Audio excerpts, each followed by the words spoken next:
I've listed there, hopefully here they come, they're ahead of me again, a series of sort of issues that we think your standard operation procedures should cover. I would highlight a couple. I mean, the issue about liaising with your community.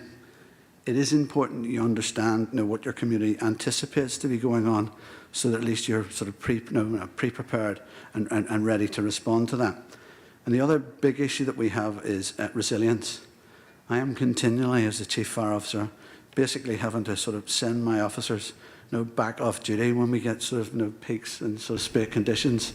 And it is a big issue for us to make sure that if these issues escalate and are running for several days, as they have done in the past, in some cases several weeks, the big issue for me is to make sure I maintain resilience.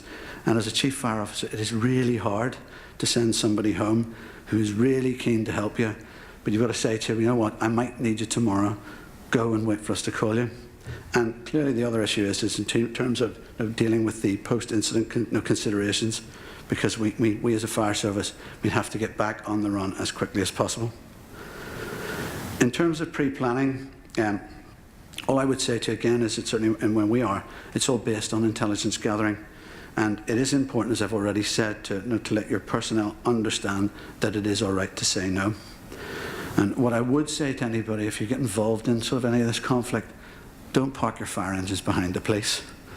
I mean, the police are lovely people, but as the punters are throwing bricks at you and bottles, all of a sudden they'll see what a thin blue line, and all of a sudden the neutrality of your service basically goes down the swanny because your troops haven't understood that that's how it can be perceived.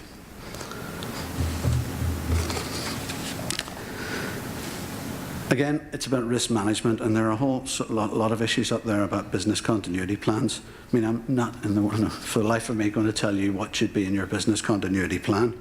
But what I would say to you is that it is important that it isn't something that sits on a shelf and you dust off every now and again, or when you're heading up to that instant when the proverbial has hit the fan and you're sort of struggling around your office trying to find your business continuity plan.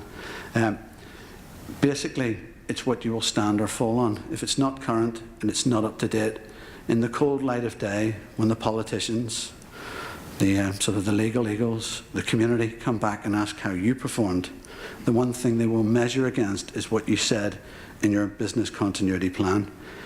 And the big issue for us is that as we move forward, particularly because we have a lot of retained part-time firefighters in Northern Ireland, is that we're always cognizant of the fact that these people live in the community, serve the community, and when they go back, have to get on with life. So we're very keen to sort of put all the protection we can in to make sure that they stay safe after an event.